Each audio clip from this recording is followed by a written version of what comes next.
येतात सांगतात करून जातात तात्पुरतं आपलं काहीतरी करायचं मग काय जोपर्यंत इलेक्शन येत नाही तोपर्यंत काय कोणी बघायला येतच नाहीये. काही रिस्पॉन्स देत आहेत ते जिल्हा परिषदला जा इकडं जा तिकडं जा असं पळवापळवी करतात. एकही काम व्यवस्थित होत नाही कारण आम्ही आम माणूस आहे ना ह्याच्यासाठी.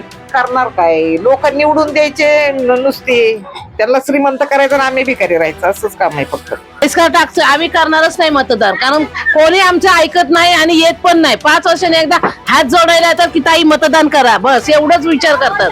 बाकी लोकांकडे आम्हाला गरज होती तेव्हा कोणी उमेदवार उभे राहिले नाही. मंडळी नमस्कार. सध्या बोलबाला आहे महापालिका निवडणुकीचा आणि याच निवडणुकांच्या अनुषंगाने प्रत्येक पक्ष जो आहे तो आराखडा जो आहे आपला आणि अहवाल जो आहे मागच्या कामांचा याबरोबरच सध्याची आश्वासनं सुद्धा त्यामध्ये मांडताना जाहीरनामा सुद्धा मांडताना पाहायला मिळतोय. पण मागच्या 5 वर्षांमध्ये जो अहवाल मांडण्यात आला होता पुणे शहरासाठी पुणे महापालिकेसाठी त्याच्यामधली कुठली कामं पूर्ण झाली त्याचा जरा आपण आज आढावा घेणार आहोत. आपण सध्या आहोत प्रभाग क्रमांक 27 मध्ये. या प्रभागाची लोकसंख्या आहे 76,000 एवढी लोकसंख्या आहे आणि या प्रभागामधील नागरिकांशी आपण जरा संवाद साधू त्यांच्या समस्यांवरती काय निराकरण करण्यात आले जरा बोलूया. आपल्या बरोबर काही इथे बघा ही वास्तू आहे ही कसबा विश्रामबाग क्षेत्रीय कार्यालयाची ही वास्तू आहे पुणे महापालिकेची आणि हे वॉशरूम आहे. आणि मी इथे आल्यानंतर ना आता एवढा वास आलेला आहे मी सांगू नाही शकत एवढा वास आहे या ठिकाणी. इथल्या नागरिकांना सुद्धा याचा त्रास होतोय. खूप वास येतोय का काय सांगा? हो सगळे वास येतोय. बाहेरची लोक येऊन बाथरूम करून तसेच जातात. पाणी बी ओतत नाही डबडी बी नसतात त्याच्यात. डबडी आहेत तर ते बाथरूम धुणारे तर ते सगळे डबडी बाहेर फेकून देतो. मग किती घाण झाली तिथं ते एवढं बघा तुम्ही आतमध्ये जाऊन लय त्रास होतो आम्हाला. महापालिकेकडून कोणी असं स्वच्छ करण्यासाठी येत नाही का नियंत्रणासाठी? कोण नाही येत. सगळं हे काय म्हणून तर एवढा राडा पडलाय. आज किती वर्ष झाले आम्ही असंच त्रास काढतोय. हा पण हे तर भाजपच्या जाहीरनाम्यामध्ये तर सांगण्यात आलंय की स्वच्छ सुंदर पुणे वगैरे करतात पण एवढं नाही करत कोण. करत नाही. हा नुसतं म्हणायला आहे तेवढे करतात. ते करत असतं तर आता बहुत एवढी घाण झाली असती का. तुम्ही त्याचा हे फोटो घ्या काढून. तुम्ही इथल्या नगरसेवकांना नाही सांगितलं हे सगळं? इथल्या नगरसेवक जे आहेत त्यांना आम्ही नाही सांगत आहेत दुसरी येतात ते सांगतात काय सांगतात माहित नाही. आम्हाला आमची कामं पडतात तेच आम्ही करतो. आम्ही ते नगरसेवक आल्यावर त्याच्यामध्ये येतच नाही खरं ते सांगते. नक्कीच आपण पाहू शकतो की इथे ही अवस्था आहे की आपण पाहू शकतो ही वॉशरूमची अवस्था. इथं मेंटेनन्स कुठलंही केलं जात नाही आणि ह्या ज्या गल्ल्या आहेत इथे सगळे ह्या वस्तीमध्ये लोक राहतात. खरं तरी प्रभाग क्रमांक 27 मधील दांडेकर पुलाच्या बाजूची ही गल्ली आहे. दांडेकर पुलाच्या बाजूचा हा भाग आहे आणि इथे हे सगळे बघू शकतो आपण या घरामध्ये सगळेजण राहतात. हे बघा हे अशा प्रकारे घराची पण अवस्था आहे. इथपर्यंत पाणी आलेलं आपल्याला पाहायला मिळतं. हे गटारीचं हे चेंबर आहे त्याच्या खाली हे घर बघू शकतो आपण. ही अशा प्रकारची अवस्था आहे सगळी आणि इथपर्यंत हे उघड्या स्वरूपातलं हे बघा इथनं वास येतोय सध्या. अशी अवस्था आहे. काही नागरिक आहेत महिला आहेत आपण त्यांच्याशी बोलूया. ताई एवढी अवस्था आहे तुम्ही एवढे वर्ष राहताय. मागच्या वेळेस भाजपकडून सांगण्यात आलं होतं जाहीरनामा सुद्धा आहे आपल्याकडं. काय विकास झाला? काहीच विकास झालेला नाहीये. वेळच्या वेळी कामाला येतच नाही. किती वेळा सांगितलं तरी सुद्धा हा येतो बघतात जातात. काम तर काय तिथले तिथंच आहेत. काहीच काम करत नाही. आमची तुम्ही तर बाहेर बघितलं बाथरूमची अवस्था. आतमध्ये काय करत असेल ते मला माहिती नाही. बाहेर तर किती घाणी पाहिली का. जायला यायला सुद्धा किती त्रास आहे लोकांना.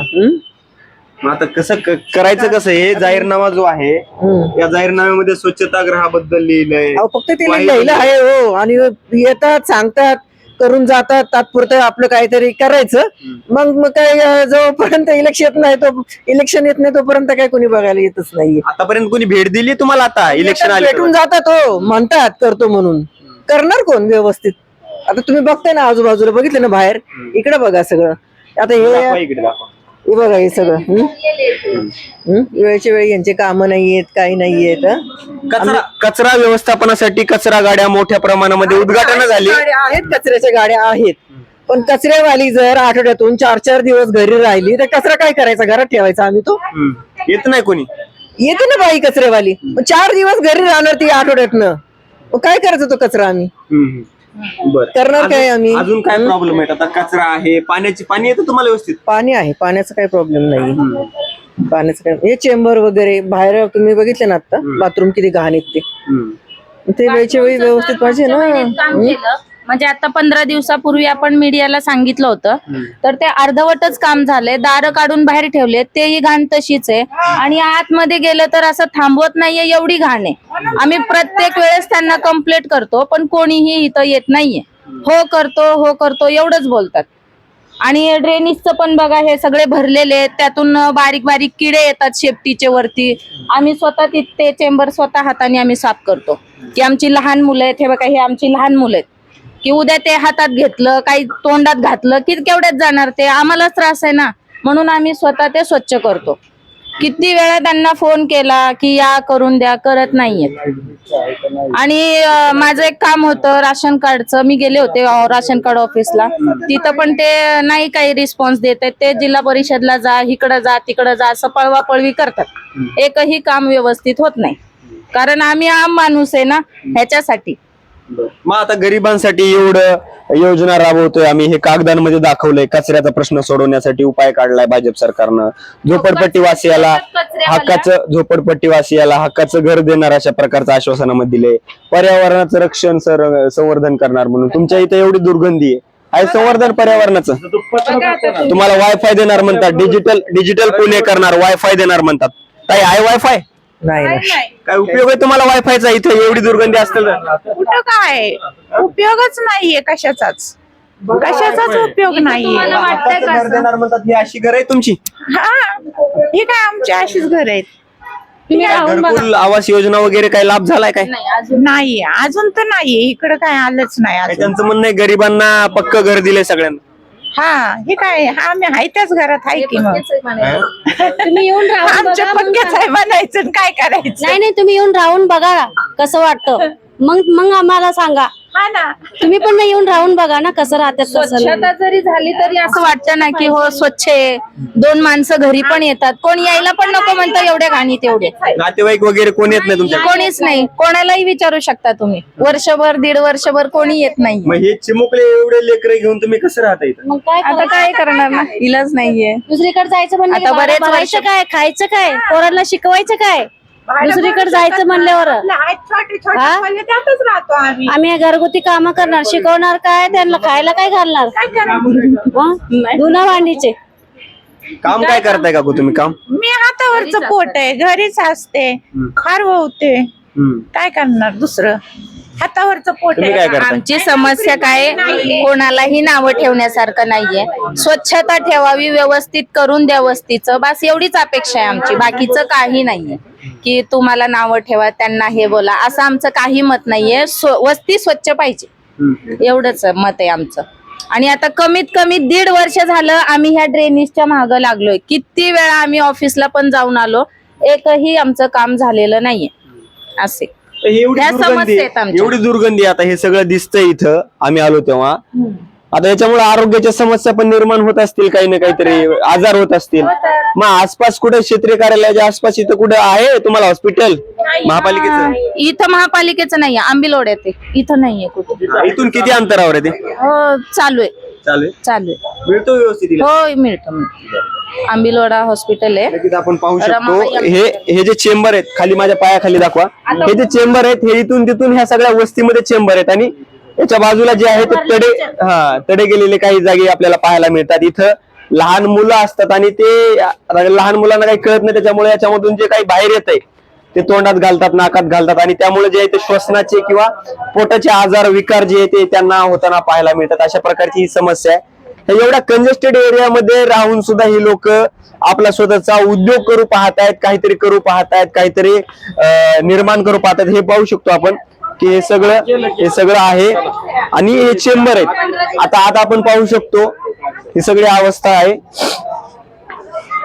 अशा प्रकारे कंजेस्टेड ह्या छोट्या जवळपास 10 बाय 10च्या या खोल्या आहेत. या खोल्यामध्ये हे सगळे राहतात, मुलं सुद्धा आहेत.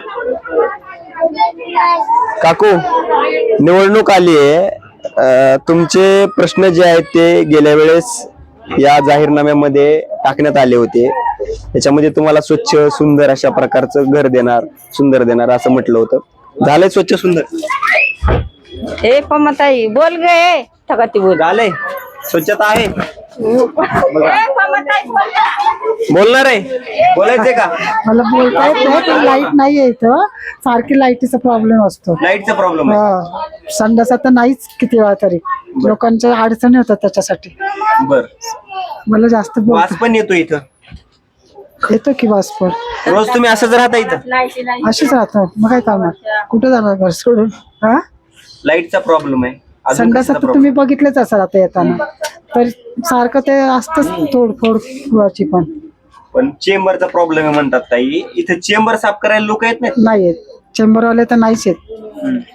आले तर तेवढ्या पुरतं काम केल्यासारखं वरच्यावर केलं तर केलं, ना तर 1000 वेळा फोन करावा लागतो त्यांना. घरात पाणी येतं आमच्या. ह्या सगळ्या फटी आहेत ना, ह्या फटीतून पाणी येतं. घरामध्ये, ह्या घरामध्ये बघू शकतो आपण सध्या अंधार पाहायला मिळतोय. लाईट नाहीये आणि आतमध्येचा लाईट नाहीये. लहान लहान मुलं येतात आणि या घरामध्ये जवळपास बघू शकतो आपण की हे घर जवळपास 2 फूट जे आहे ते खाली आहे. आणि याच्यामध्ये सध्या जर बघायला गेलं तर लाईट नाहीये. काय अवस्था आहे बघू शकतो आपण. भांडे कशा पद्धतीने ठेवण्यात आलेले आहेत, कशा पद्धतीने हे सगळं मांडण्यात आलेलं आहे. आणि इथं इथं इथं पाण्याचा प्रश्न, विजेचा प्रश्न, कचऱ्याचे प्रश्न, चेंबरचे प्रश्न. चेंबर तुंबलं की घरात पाणी येतं असं हे सगळेजण सांगताना आपल्याला पाहायला मिळत आहेत. आणि इथं जे आहे ते ताई काय करताय? काय नाही, हरवते. ऐक ना, आम्ही बोलण्यापेक्षा आहे ना, हे परिवारच कसा दिसतो ना त्याचाच फोटो काढून न्या व्यवस्थित. चेंबर, ते संडासची बाजू, हे दुरुस्ती नाही, काय स्वच्छता नाही दिसत, कसं दिसतंय हे, त्याचं काढून न्या. लोकांचा मुलाखत घेण्यापेक्षा नाही, हे गरजेचं आहे काढून नेणं. त्याच्यावरच कळलं की बाबा लोक कशी राहतात. काय प्रश्न विचारायचा काहीच संबंध. सगळं दिसतंय, ते दाखवलंय. पण ताई तुम्ही राहताय कसं एवढ्या सगळ्या परिस्थितीमध्ये? काय करणार, काय लोक निवडून द्यायचे नुसते, त्यांना श्रीमंत करायचं आणि आम्ही भिकारी राहायचं, असंच काम आहे फक्त. मग कोण विचारत नाही 5 वर्षात तुम्हाला की तुम्ही कसं राहताय, काय राहताय? त्यांना काय घेणं नाही देणं नाही. फक्त मतदानला असे हात जोडायला येतात बस, बाकी काहीच नाही. हात जोडा, त्यांना निवडून द्या. मग ते इकडं डोकवत बी नाहीत, बघत बी नाहीत काय चाललं. ते तर म्हणतात लाडकी बहीण योजना आणली, आम्ही गरिबांना घर देतोय, आम्ही असं करतोय, आम्ही तसं करतोय. दिलं त्यांना विचारायचं ना, दिलंय कुठे विचारायचं त्यांना, किंवा दिलेत काय काय केलं, असं दिलं, घर दिल्यात का, काय दिलं, काय सोय. एक दिवस पाणी आज सकाळी 10ला आलं की उद्या सकाळीच येते पाठ, एकच टाइम पाणी. एकच टाइम. स्वच्छता तरी काय राहणार आहे इथं? पाणीच नाही तर स्वच्छता राहते कशी? कसे तरी आपले काढायचे दिवस. हॉस्पिटलचा विषय काही नाही, काय नाही, काहीच नाही. कोणच लक्ष देत नाही. नाही नाही, काय नगरसेवक काय नाही, काय नाही, कोणीच नाही बघत तुमच्याकडं. मग आता हे सगळं असताना तुम्ही आता मतदानाच्या बाबतीमध्ये काय बघून मतदान करणार आहे? इथं जर तुमच्या कोणच जर धावून येत नसेल तर? करत काय लोक करतात, काय लोक करत बी नाहीत, असं आहे ते. नाही मग त्यांना म्हणतात की मग बाबा तुम्हाला काय गेलं की लगेच त्याला अडवणार की तुम्ही मतदान नाही दिलं यादीत, असं आहे ना. दाबदड पण एवढे आता दुर्गंधीत. ते म्हणले की गटार तुंबल्यानंतर लय वाशेल घरात पाणी येते आमच्या. अख्खं घर भिजते, अख्खं आम्ही भरून काढतो गटारीचं पाणी. काय करणार, इलाज काय करणार, काय कोणाला सांगायला जाणार. त्यांचं एकदा काम झालं की ते परत येत नाही, असं निवडणूक झाली की येत नाही कोण. नाही त्यांचं तोंड तुम्ही जाब विचारलाय कधी त्यांना? तरी काय फरक पडत नाही त्यांना नाही काय फरक पडत, यायचंच नाही फरक नाही लोकांना, नाही तुमच्या नाराजीशी फरकच नाही पडत त्यांना, काहीच नाही. मग आता काय नेमकं प्रश्न तुमचे एवढे प्रश्न? पाण्याचा प्रश्न म्हणताय, विजेचा प्रश्न म्हणताय, गटारीचं पाणी घरात येतंय. 10 वेळा बायका गेलं तरी काय येतो म्हणतात, येत नाही. जाऊ दे, 6 महिने तर गटर काढा येत नाही, काय करणार. 6 महिने झालं पुण्याला नाही येत. 10 कंप्लेंट द्यायची तेव्हा एकदा येतात ते. कंप्लेंट करावं लागते तुम्हाला? कंप्लेंट काढावं लागते, आम्हाला करावं लागते कॉर्पोरेशनला. मग आता सांगायचं कोणाला असं असल्यानंतर? काय नाही सांगायचं कोणाला, काय चाललंय चालू द्या. आता तुम्ही मतदान करताय, तुमचा अधिकार आहे जाब विचारणं. सगळ्या गोष्टी करणं. तुमचे जर प्रश्न सोडवत नसतील आता परत या निवडणुकीत कसं करायचं मग? ते आहेत की कार्यकर्ते आलेत की त्यांना सांगा की जरा. कार्यकर्ते आहेच की बाहेर. सांग की. तुम्ही तरी बोला, बाहेर आले बोलू. हा मी सांगितलंय माझं काय सांगायचं तुम्ही सांगून. नक्कीच आपण पाहू शकतो ही सगळी अवस्था आहे आणि या सगळ्या अवस्थेमध्ये देखील हे सगळे 10 बाय 10च्या रूम मध्ये हे बघू शकतो. मी जे उभा आहे ना हे बघू शकतो 2 फूट खाली आहे जागा आणि या सगळ्या 2 फुटामध्ये गटार तुंबल्यानंतर पाणी साचतं असं काकू सांगतात. आता इथं काही महिला भगिनी पण आहेत, आपण त्यांच्याशी बोलूया. हो तुमच्याकडे येतो तुमच्याकडे सगळ्यांना बोलणार आहे मी. काय आजी? हे बघा आम्हाला इथं अजिबात कुठल्याही गोष्टीची सोय नाहीये. 5 वर्षांनी निवडणूक आली की मग हे सगळा प्रकार चालतो, नंतर 5 वर्ष बंद. हे असा प्रकार चाललेला आहे. संडासामध्ये पाणी नसतं, संडास साफ झालेले नसतात आणि तुम्हाला सांगते फरशा बघा आता 4 महिने झाले फरशा बसवलेल्या. तुम्हाला असं वाटतं का हे 4 महिने झाले फरशा बसवलेल्या? कुणाला वाटणार की नाही जुन्या आहे बाबा कितीतरी वर्ष झालेले बसवले. हे बघा असं पाणी भरून ठेवायला लागतं आम्हाला दिवसभर साठी. सकाळी फक्त हे बघा पाणी एकच वेळ पाणी येतं एका वेळी येऊ द्या पण ते बी आम्हाला पूर्ण मिळत नाहीये. पाणी असं भरून ठेवायला लागतं, संडासात पाणी नाही.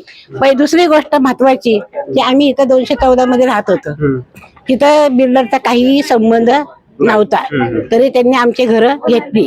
आम्ही घाटन संघ नाव घ्या, घाटन संघ आम्ही मिटिंग घेतली. नगरसेवक आहेत धीरज घाटे इथले माझे नगरसेवक आहेत आणि त्यांच्याकडे यांनी कंप्लेंट केली असं नाही. कंप्लेंट नाही, आम्ही कंप्लेंट नाही केली, बिल्डरनेच कंप्लेंट केली. त्यांनीच मिटिंग आमची घेतली. आम्ही मिटिंगला गेलो. आम्ही त्यांना काय म्हणलं की ठीक आहे काही हरकत नाहीये, तुम्हाला पाडायची तर पाडा पण आम्हाला 8 दिवसाची मुदत द्या.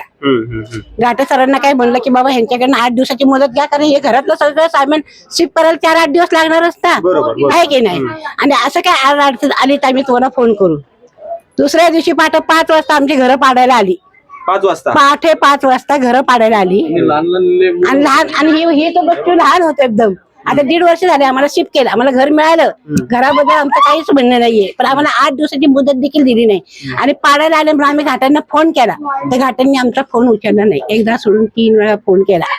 शेवट आमचे घर पाडली काय आणि लेकर बाया घेऊन हे बघा हे बाईच्या घरासमोरची बाई आहे काय रे ते केतू त्यांच्या घरा आम्ही शेजाऱ्याच्या घरी पोरांना ठेवलं. अशी ही सगळी इथली परिस्थिती आहे. आणि 5 वर्ष हे लोक कुणी इथं उभे राहत नाही. निवडणूक आली की मग सगळा कार्यक्रम चालू हा सगळं करतील. मग ह्याला काय अर्थ आहे का? म्हणून आमचं ना आता म्हणजे कसं हे सगळ्यात आमचं हे मन उडलेलं आहे. त्यांचं म्हणणं आहे की जनतेचा प्रचंड विश्वास आहे भारतीय जनता पार्टी आणि सगळ्यात नगरसेवकांना. त्यांचा विश्वास असू नसतो पण आता आमचा विश्वास राहिलेला नाहीये कारण आम्हाला त्यांनी 8 दिवसाचे तुम्ही नगरसेवक होते ना तुम्ही निदान आम्ही तुम्हाला म्हणलं नाही की आमच्या घराचं रक्षण करा पाडू नका असं आम्ही म्हणलोच नाही. पाडा कारण आम्हाला दुसरं मिळतंय ना मग आम्ही कशाला हे करायचं. फक्त 8 दिवसाची मुदत मागितली ती देखील आम्हाला मिळलेली नाही. त्यामुळे आता आमचं हे डोकं आहे ना हे नाही हे माझ्या भावाचं घर आहे. भावाचं घर आहे माझं. आमचं घर आम्हाला मिळालं ते 5व्या मजल्यावरती मिळाले नवीन बांधकाम मध्ये मिळालं आम्हाला. घराच्या बद्दल तर आमचं काहीच म्हणणं नाहीये पण त्यांनी आम्हाला मदत करायला पाहिजे होती. आम्हाला 8 दिवसाची मुदत द्यायला पाहिजे होती. हा काय सकाळी 5 वाजता येऊन आता अलीकडे या थोडस उन्हात व्यवस्थित दिसत नाही तुम्ही. आता मतदानाची प्रक्रिया पार पडणार आहे, महापालिकेची मतदान होणार आहे. आता काय बघून मतदान करायचं तुम्ही? एवढ्या समस्या तुमच्या म्हणजे आमचा विश्वास नाहीये ना आम्हाला तर ते मतदान म्हणलं ना की आता नकोच वाटायला लागलंय की बस आता बाद झालं. कारण आमचं जर कुठल्या गोष्टी होत नसेल तर आम्ही मतदान का करायचं? हा तुम्ही आधी मध्ये येता का? तुम्ही चौकशी करता का बाबा काय आहे काय नाहीये? जरा थोडीशी चौकशी केली पाहिजे ना. वर्षांनी एकदा येऊन तुम्ही 5 वर्षांनी येता डायरेक्ट येत नाही कोण 5 वर्ष कोणी येत नाही. अख्ख्या झोपडपट्टी विचारा अगदी म्हणजे ते तर जाऊ द्याच म्हणजे आता कोणीही येत नाही. कोणी बी येत नाही. राहता कसं तुम्ही? एवढं दुर्गंधी मी तोच प्रश्न सगळ्यांना विचारतोय. एवढी दुर्गंधी आहे एवढा कचरा वगैरे सगळं संकलन करायला कोणी येत नाही. कसं राहताय कसं? आणि आम्ही कसं राहतो ते आता तुम्ही थोडासा विचार केला असेल ना कसं राहतो ते आमचं आम्हाला माहिती आहे. या फरशा जेव्हा या पोराने सांगितलं म्हणून या फरशा बसवल्या नाही तर आम्हाला कोबा करून देणार होती इथं. आम्ही म्हणाले आमच्या चांगल्या फरशा काढल्या आणि तुम्ही कोबा करणार. कोबा किती दिवस टिकणार आहे? फरशा बसवते ह्या फरशाचा जरा फोटो काढून दाखवा त्यांना.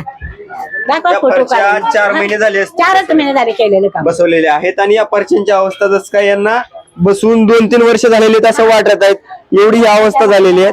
म्हणजे हे सगळं पालिकेचं काम आहे एकंदरीत, आणि किती कच्चं काम आहे हे या काकू सांगतात, त्याच्यावरून तुम्ही समजू शकता, मी काय म्हणत नाही. परंतु हे सगळे इकडे दाखवा, हे सगळे नागरिक आहेत, हे सगळे नागरिक आहेत. मी प्रत्येकाशी बोललोय, काही लोक कॅमेऱ्यावरती बोलायला तयार नाहीत, परंतु यांचा प्रश्न कायम आहे. आम्हाला या कागदांवरती एवढा मोठा जाहीरनामा देण्यात आलेला होता, 20 पानी जाहीरनामा आहे. याच्यामध्ये तुम्ही स्वच्छतेच्या बाबतीत, पर्यावरणाच्या बाबतीत किंवा इतर सगळे मुद्दे, शिक्षणाच्या बाबतीत तुम्ही मांडले होते. आता तुम्ही एवढे मुद्दे मांडताय, आम्ही 76,000 लोकसंख्या असलेली लोक आहोत एका प्रभागामध्ये. तुम्ही 76,000मधून आमच्या एवढ्या लोकांचे सुद्धा प्रश्न एका ठिकाणी राहणारा सोडू शकला नाहीत. 76,000चा विचार पुढचा, परंतु 5 वर्ष देखील 5 वर्षामध्ये देखील आमचा एकही कुठल्याही गोष्टीचं काही केलेलं नाहीये. तर ते कधी आले नाही की आमचा बाबा कुठला प्रॉब्लेम आहे का, काय आहे का. इकडे बघा, इकडे बघा, नाही, नाही, इकडे सावलीत उभी राहते बघा, म्हणून. सावलीत उभे राहा, काय इकडे बघा. नाही, मी काय म्हणते की बाबा तुमचा काही प्रॉब्लेम आहे का, किंवा वर्षांनी 2 वर्षांनी एकदा तरी चक्कर मारायला आता येतील की नाही सांगता येत नाही. आमच्याकडे ते येतच नाही म्हणून अगदी स्पष्टीकरण सांगते. काय कुणी उभं राहिलं कुठलाही आता समजा काय ठराव, काय तुम्ही ठराव केला असेल काही गोष्टीनं, आता कुणाला मतदान करायचं, कोणी तर तुम्हाला सांगते, माझं मी पुरतं सांगते, बाकी त्यांचं मला माहिती नाही. आम्ही मतदान करणार नाही. आमच्याकडे 8 मत आहेत, नाही 8 मत आहेत आमच्याकडे. आमच्या घरामध्ये 8 मतदान आहेत. नातू आहे, नात आहे. मतदानावर बहिष्कार टाकताय. बहिष्कार टाकतो, आम्ही करणारच नाही मतदान, कारण कोणी आमचं ऐकत नाही आणि येत पण नाही. 5 वर्षांनी एकदा हात जोडायला तर की ताई मतदान करा, बस एवढंच विचार करतात. बाकी लोकांकडे आम्हाला गरज होती तेव्हा कोणी उमेदवार उभे राहिले नाही, त्यामुळे आम्ही आता येतील तुम्ही जाब विचारणार त्यांना. विचारलं की आम्ही काय विचार आम्ही विचारू. आमचं घर पाडल्यापासून आमचं डोकं फार कामात नाही गेलेले, आणि मी तर विचारणार, आणि माझी सून बी विचारणार. 100% विचारणार. हात जोडत येते तर जेव्हा आपल्याला गरज असते आम्ही नाही पाडू दे, आमचं घर पाडलं मी तुम्हाला म्हणलं ना, आमचा काहीच प्रॉब्लेम नाही. 214 मध्ये त्यांचा येण्याचा अधिकारच नव्हता. आमचं 214 वेगळं होतं, 134 वेगळं होतं. बिल्डर आला, बिल्डरने कोणाला काय मॅनेज केलं आणि आमच्या वस्तीतली अर्धी घरं लालच देऊन नेली. तुम्हाला घरं देतो, मोठी घरं देतो. आमच्या आधी 2 घरं नेले, नंतर 4 नेले, नंतर अचानक भयानक नोटिसा दिल्या आणि अचानक भयानक 7-8 घरं न सांगता 5 वाजता खाली करायला लावले. विचारलं नाही, लहान लेकरं बाळ चुलीवरची पातेली ओतून त्यांनी घेऊन गेलेले. त्यांचीच लोक आली, त्यांची जवळ घराची पोती त्यांनीच भरली, पोती त्यांनी बिल्डिंग मध्ये नेऊन त्यांनी टाकली आणि घर त्यावेळेस लगेचच 1 तासात पाडली की नाही. सांगा कशाचा विचार नाही केला, आम्हाला मुदत दिली नाही त्यांनी. मग त्यामुळे काय आता आमचं हे डोकं आहे ना, बोलायचं नाही. शिक्षणाचं काय, आता तुम्ही ठीक आहे मतदानाबद्दल बोलताय, इथे लहान लेकरं दिसतात सगळे, यांचं शिक्षणाचं काय आहे? काय शिक्षणाचं आमची मुलं किती 14वीला आहे ना, 10वीला, आता पुढच्या वर्षी 12वीला आहे. काही नाही बघा, सवलत तरी काही नाही. ते म्हणतात ओपन मध्ये. अरे ओपन असू द्या, काय असू द्या, आम्हाला सवलत थोडा द्या ना, म्हणजे आमच्या पोरांना शिकवायला. आम्ही नाही शिकले तर आमच्या पोरांना तरी शिकू शकतात ना. 10वी पर्यंत काय 10,000 12,000 काहीतरी शिष्यवृत्ती काय नाही आले आतापर्यंत, तरी काहीच नाहीये. आता पुढे आमच्या 12वीचे आता बघा पैसे भरल्याशिवाय हे करणार नाही, ऍडमिशन नाही, काय नाही. आणि आपली एवढी बचत आहे की आपण ऍडमिशन करू एवढे पैसे भरून. आम्ही धुना भांडीचे काम करणार, ते किती देणार? 1000 रुपये, 2000. तेवढ्यात आपलं भागणार आहे? नाही भागणार. शिकवायचं कसं पोरांना? आम्ही नाही शिकले तर पोरांना शिकवायचं आमची इच्छा आहे, पण सवलतच नाही तर काय करायचं? सवलत नाहीये. काय करायचं? थोडी तरी सवलत पाहिजे ना. तुमचा व्यवसाय काय, काम काय करता तुम्ही? मी बोंबी विकते पुलावर, दांडेकर पुलावर. माझा हे व्यवसाय आहे. माझं वय किती आहे? 77 वर्ष. हो.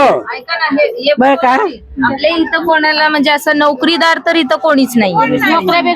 धुणं भांडी काम, कुठं हे झाडू पुसायची कामं सगळ्यांची हेच आहे. तिथं अख्ख्या झोपडपट्टीत पाहिलं तरी एकही तुम्हाला भेटणार 12वी मुलांची झाली, 14वी झाली, थोडं तरी काहीतरी नोकरी पाहिजे ना मुलांना. म्हणजे कॉलेज करून काहीच नाहीये, एवढं शिकून पण ते म्हणतात ओपन मध्ये. मी सांगते, कारण का की ते मोठी हे नाही, मोदींचं नाही, राजीव गांधी आणि आवास योजना. नाही ते त्याच्यासाठी मी गेले होते. मला बोलावलं होते. इंदिरा गांधी योजना. राजीव गांधी राजीव गांधी पेन्सिल, त्याच्यासाठी मी गेले होते तिथं. आता माझ्या नातवाचं नाव माझ्या कार्डामध्ये, बरोबर की नाही? तिथे मला जाऊन काय सांगितलं की तुम्ही असं करा, तुमच्या नात्याचं नाव काढून टाका, म्हणजे तुम्हाला पेन्शन मिळेल. आता पेन्शन मिळणार नाही. आता आमच्या दोघांचंच नाव, आता त्याचं नाव काढलं, मी एकटीच राहिली. मग आता ह्यांना कोण सांभाळणार? आणि मला कोण सांभाळणार? आजारी पडले अहो, म्हणजे माझा मुलगा वारलेला आता 16-17 वर्ष झाले. नातवाचं नाव माझ्या कार्डामध्ये, म्हणून मला पेन्शन दिलं नाही. मला पेन्शन सांभाळणार, वारीस कशाला लागतो? आजारी पडल्यावर कोण देणार? एवढ्यापर्यंत आहे. प्रॉब्लेम आहे सगळे. सगळेच प्रॉब्लेम आहेत. ही गल्ली बघा मागची, ही गल्ली बघितल्यानंतर तुम्हाला लक्षात येईल की किती कंजेस्टेड एरिया आहे. मी उभं राहिल्यानंतर ना या बाजूला 1 वीत आणि या बाजूला 1 वीत इतकंच अंतर आहे. या सगळ्यामधून जाण्या येण्याचा रस्ता यांचा, आणि सगळी मुलं आपण पाहू शकतो. इकडे पण सेम अवस्था, आणि इकडे पण सेम अवस्था आपण पाहू शकतो की कशा प्रकारे खाली जर बघितलं तर प्रत्येक गटारीतून बाहेर पाणी आलेलं पाहायला मिळतंय. या सगळ्या कंजेस्टेड एरियामध्ये ही सगळी मंडळी राहते, हे सगळे मतदार राहतात. आणि हे जे वातावरण आहे, हे वातावरण वर्षानुवर्ष सेम आहे, वर्षानुवर्ष सारखं आहे. आता पोरांनो, काय वाटतं इथं राहताय तुम्ही? काय निघतं, काय काय होतं ते सांग. काय काय होतं? काय इथं? आमच्या इथं सारखे साप निघतात. परत आमच्या वरच्या घरात तर मुंगूस असे फिरतात आणि पळतात आमच्या समोरून. साप निघतात, मुंगूस निघतात. आमच्या काय उंदीर घुशी तर जमिनीच्या खालनं पार खड्डे करून वरती वर येतात. येतात. म्हणजे ही फरची 4 महिन्यापूर्वी बसवण्यात आलेली आहे. याच्यामुळे थोडं रिलीफ मिळालं यांना. पण अजूनही काही ठिकाणी बघू शकतो आपण, चेंबरच्या बाजूने हा जो खड्डा आहे, त्या खड्ड्यामधून हे जीवाणू जे आहेत ते बाहेर येताना पाहायला मिळतात. आणि हे लहान मुलं सगळे इथं राहत असल्यामुळे यांच्यामध्ये भीतीचं वातावरण असल्याचं आपल्याला पाहायला मिळतंय. भीती वाटते. कसं राहतोस मित्र इथं तू? आम्ही आता राहायला लागतं आता असंच राहायला लागतं. तुझ्यासारखी किती पोरं आहेत तिथं मला सांग. अशी आमच्या- मित्र आहे मी तुझा, मित्र म्हणून सांग किती पोरं आहेत तिथं? आमच्या इथं अशी 7-8 पोरच राहिले, बाकीचे सगळ्यांना बघू शकतो आपण ही लहान मुलं सगळी. खेळायला जागा पण नसते. मग तिथे बाकीचे पोरं आम्हाला म्हणले आम्ही बाकी सगळे पण ते ह्या कागदांमध्ये तर लिहिलंय की याच्यामध्ये तुम्हाला क्रीडांगण देणार वगैरे वगैरे सगळ्या गोष्टी होणार खेळण्यासाठी. नाही. हा? आहे खेळायला जागा आहे? काहीच नाही. इथं अख्खी बिल्डिंग मुळे जाग गेलेली. इथं बहुत कुठे खेळ. या झोपडपट्टीच्या बाजूलाच ही वर बिल्डिंग उभं राहिलेली आहे. ही बिल्डिंग झोपडपट्टी पुनर्वसनाचाच भाग असलेली बिल्डिंग आहे. आणि याच बिल्डिंगच्या बाजूला ही सगळी अवस्था आहे. ह्या पोरांना, या पोरांच्या चेहऱ्यावरती आपण भीतीचं वातावरण पाहू शकतो. इथं हे चप्पल जी ठेवलेली आहे आपण पाहू शकतो. प्रत्येक चेंबरच्या बाजूला असा खड्डा आहे. या खड्ड्यामधून जीवाणू काय असतील, साप असतील, उंदीर असेल, घुस असेल, हे बाहेर येतात आणि या सगळ्या घरांना जो येतो या सगळ्याचा त्रास आहे. ही सगळी लोक आहेत या ठिकाणचे मतदार आहेत, आणि मतदार असल्यामुळे हे सगळे आता तरी जाब विचारताना पाहायला मिळत आहेत. आणि हा जो परिसर आहे तो प्रभाग क्रमांक 27 चा परिसर आहे. मी सध्या तुम्हाला या प्रभागामधील फक्त एक भाग दाखवलाय. असे 7 ते 8 ठिकाणी सेम प्रकारच्या समस्या आहेत. आणि 76,000 मतदान असलेल्या या सगळ्या लोकांमध्ये एकच सध्या भाव निर्माण होताना पाहायला मिळतोय, तो म्हणजे आम्ही मतदान करायचं तर का. हा रिपोर्ट इथंच संपवतोय. पाहत राहा नवराष्ट्र. धन्यवाद.